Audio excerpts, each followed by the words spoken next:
নমস্কার বন্ধুরা, Bangla study hub চ্যানেলে আবারও তোমাদের সবাইকে স্বাগত। আজকের এই ভূগোল ক্লাসে আমরা দেখব উচ্চ মাধ্যমিক অর্থাৎ দ্বাদশ শ্রেণীর থার্ড সেমিস্টারের চতুর্থ অধ্যায়ে বায়ুমণ্ডল থেকে 50টি অতি গুরুত্বপূর্ণ এমসিকিউ প্রশ্ন এবং তার উত্তর। তাহলে আজকের ক্লাস শুরু করা যাক।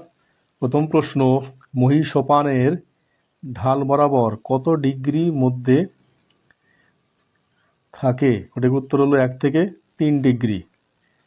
মহীসোপান ও গভীর সমুদ্র সমভূমির মধ্যবর্তী খাড়া ঢালযুক্ত অংশকে কি বলা হয়? সঠিক উত্তর হচ্ছে মহীঢাল বলা হয় বা কন্টিনেন্টাল স্লোপ। সমুদ্র বক্ষের মোট আয়তনের সিংহভাগ প্রায় 75.80% কোন অংশ দ্বারা আবৃত? সঠিক উত্তর হলো গভীর সমুদ্রের সমভূমি বা অ্যাবিসাল প্লেন। সমুদ্র বক্ষের সবচেয়ে গভীর ও সংকীর্ণ এবং খাড়া ঢালযুক্ত অবনমিত অংশকে কি বলা হয়? সঠিক উত্তর হচ্ছে সমুদ্রখাত বা ওশান ট্রেঞ্চ। পৃথিবীর গভীরতম সমুদ্র খাতের নাম কি? অত্যন্ত গুরুত্বপূর্ণ প্রশ্ন এটা। মারিয়ানা খাত, এটা প্রশান্ত মহাসাগরে অবস্থিত। মারিয়ানা খাতের গভীরতম অংশটির নাম কি? দেখো, এটা অত্যন্ত গুরুত্বপূর্ণ। এর উত্তর হলো চ্যালেঞ্জার ডেপথ। আটলান্টিক মহাসাগরের উত্তর থেকে দক্ষিণে বিস্তৃত দীর্ঘতম নিমজ্জিত পর্বতশ্রেণীটির নাম কি? সঠিক উত্তর হলো মধ্য আটলান্টিক শৈলশিরা বা মিড আটলান্টিক রিজ।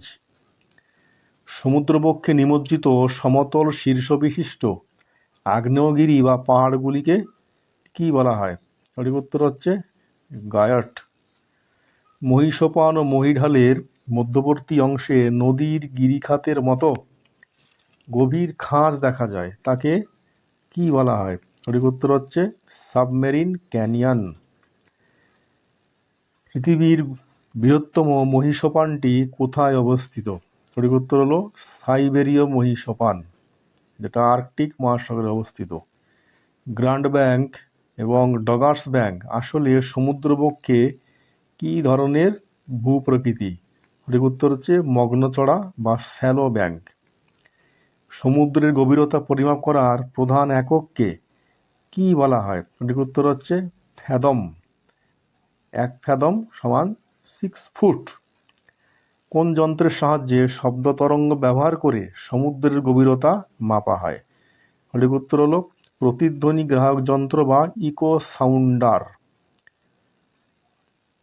পরের যে সাব টপিক, এটা হচ্ছে সমুদ্রের জলের উষ্ণতা এবং লবণতা।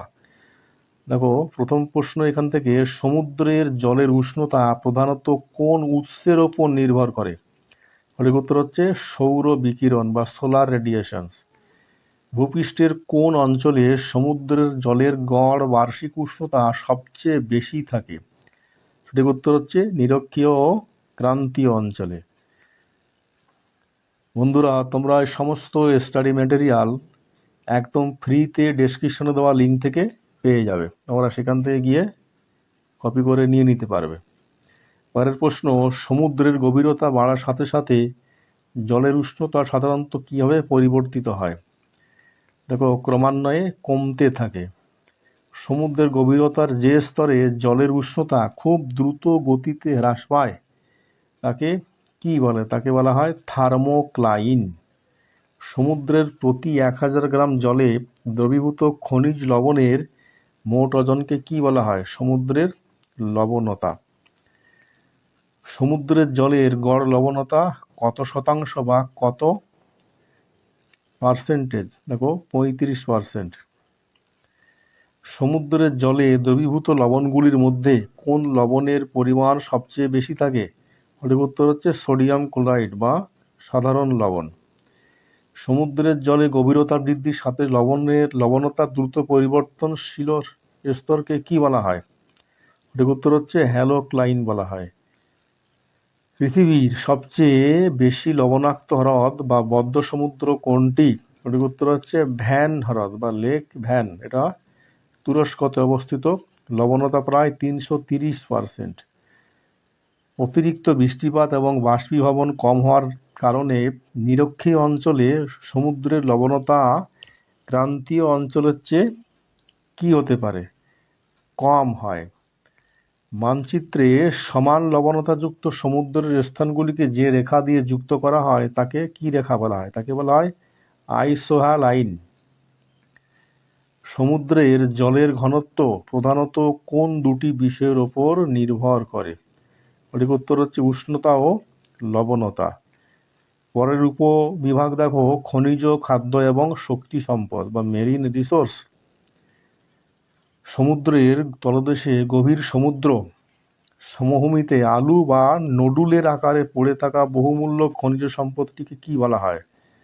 উত্তর হলো ম্যাঙ্গানিজ নডুল বা পলিমেটালিক নডুল। সমুদ্রের অগভীর মহীসোপান অঞ্চলে প্রধানত কোন তরল জীবাশ্ম জ্বালানি উত্তোলন করা হয়? সঠিক উত্তর হচ্ছে খনিজ তেল বা পেট্রোলিয়াম ও প্রাকৃতিক গ্যাস।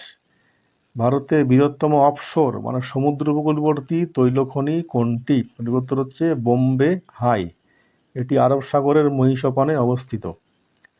সমুদ্রের জলে ভাসমান অতি ক্ষুদ্র আণবিক উদ্ভিদ ও প্রাণীকণাকে কি বলা হয় যা মাছের প্রধান খাদ্য? একে বলা হয় প্লাঙ্কটন। প্লাঙ্কটন সাধারণত কয় প্রকার ও কি কি? 2 প্রকার, ফাইটোপ্লাঙ্কটন ও জুপ্লাঙ্কটন। সমুদ্রের কোন অঞ্চলে শীতল ও উষ্ণ স্রোতের মিলনে প্রচুর প্লাঙ্কটন জন্মায় এবং পৃথিবীর শ্রেষ্ঠ মৎস্যক্ষেত্র গড়ে উঠেছে? সঠিক উত্তর হচ্ছে মগ্নচড়া, যেমন গ্র্যান্ড ব্যাংক, ডগাস ব্যাংক ইত্যাদি।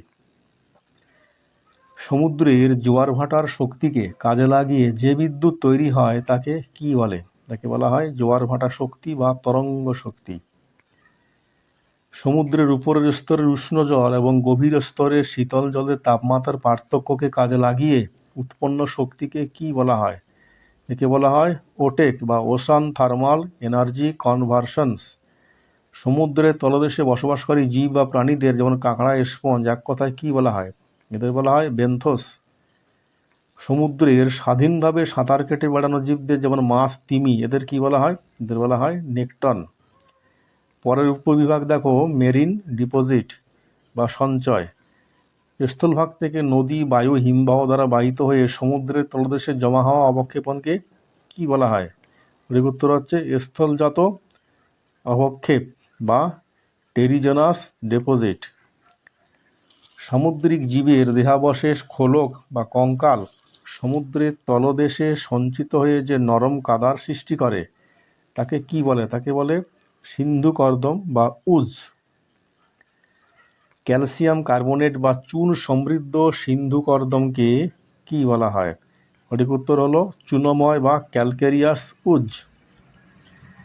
সিলিকা বা বালির পরিমাণ বেশি থাকা সামুদ্রিক জীবজাত অবক্ষেপকে কি বলা হয়? সঠিক উত্তর হচ্ছে সিলিকাময় উজ। বন্ধুরা, তোমরা সমস্ত স্টেটের ম্যাটেরিয়াল ডেসক্রিপশনে দেওয়া লিঙ্ক থেকে একদম ফ্রিতে পেয়ে যাবে। ডেসক্রিপশনে লিঙ্ক দেওয়া আছে, তোমরা সেখান থেকে নিয়ে নিতে পারবে। পরের প্রশ্ন দেখো, নিচের কোনটি সিলিকাময় উজের উদাহরণ? সঠিক উত্তর হচ্ছে ডায়াটম উজ ও রেডিওলায়ন উজ। দেখো এখানে প্রত্যেকটি প্রশ্ন দ্বাদশ শ্রেণীর 3rd সেমিস্টারের জন্য অত্যন্ত গুরুত্বপূর্ণ। ভূগোলের এই চ্যাপ্টারগুলো থেকে তোমরা এইগুলো ফলো করলে অবশ্যই অনেকগুলো প্রশ্ন কমন পাবে। তাই তোমরা ভিডিওটি না টেনে একদম শুরু থেকে শেষ পর্যন্ত ভালোভাবে ভিডিওটি দেখো। পরের প্রশ্ন দেখো, গভীর সমুদ্রের তলদেশে প্রায় 4000 মিটার নিচে পাওয়া সবচেয়ে বেশি এলাকা জুড়ে বিস্তৃত অজৈব অবক্ষেপ কোনটি? সঠিক উত্তর হচ্ছে লাল কাদা বা লাল মৃত্তিকা। সমুদ্রের তলদেশে আগ্নেয়গিরির অগ্ন্যুৎপাতের ফলে নির্গত ছাই ও লাভা সঞ্চিত হয়ে কোন অবক্ষেপ তৈরি করে? সঠিক উত্তর হচ্ছে আগ্নেয়জাত অবক্ষেপ বা ভলকানিক ডিপোজিট। মহাকাশ থেকে উল্কাপাত বা মহাজাগতিক ধূলিকণা সমুদ্রের জলে পড়ে যে অবক্ষেপ তৈরি করে তাকে কি বলা হয়? সঠিক উত্তর হচ্ছে মহাজাগতিক অবক্ষেপ বলা হয় বা কসমিক ডিপোজিট। গ্লোবিজেরিনা আসলে কোন ধরনের অবক্ষেপের অন্তর্ভুক্ত? সঠিক উত্তর হলো চুনময় জৈব অবক্ষেপ বা ক্যালকেরিয়াস উজ। সমুদ্রে উপকূল থেকে দূরত্বের ভিত্তিতে সামুদ্রিক অবক্ষেপকে কয়টি প্রধান ভাগে ভাগ করা যায়? দেখো সঠিক উত্তর হচ্ছে 2টি, নেরিটিক ও পেলজিক। গভীর সমুদ্র বা মহীসোপান অঞ্চল সঞ্চিত অবক্ষেপকে কি বলা হয়? সঠিক উত্তর হচ্ছে নেরিটিক সঞ্চয়। গভীর সমুদ্রের তলদেশে বা সমভূমিতে সঞ্চিত সূক্ষ্ম অবক্ষেপকে কি বলা হয়? সঠিক উত্তর হলো পেলজিক সঞ্চয় বলা হয়। স্থলজাত কাদার মধ্যে কোন রঙের কাদা সমুদ্রের সবচেয়ে বেশি এলাকা জুড়ে দেখা যায়? সঠিক উত্তর হলো নীল কাদা বা ব্লু মাড। এটা লোহা বা আয়রন অক্সাইডের উপস্থিতির কারণে এটি তৈরি হয়। মহীসোপান অঞ্চলের অবক্ষেপে প্রধানত কোন উপাদানটি আধিক্য থাকে? সঠিক উত্তর হচ্ছে নুড়ি, কাঁকর, বালি এবং স্থূল পলি। দেখো শেষ প্রশ্ন, সমুদ্রের তলদেশে ক্যালসিয়াম কার্বনেট দ্রবীভূত হয়ে যাওয়ার গভীরতা সীমাকে কি বলা হয়? সঠিক উত্তর হচ্ছে কার্বনেট কম্পেনসেশন ডেপথ বা সিসিডি। বন্ধুরা, তাহলে আজকের ক্লাস এই পর্যন্ত। ভিডিওটি ভালো লাগলে তোমরা চ্যানেলটি লাইক, কমেন্ট ও শেয়ার করো এবং এই রকম আরও ভিডিও বা পরের ভিডিও পাওয়ার জন্য চ্যানেলটি সাবস্ক্রাইব করে রাখো। সবাইকে ধন্যবাদ।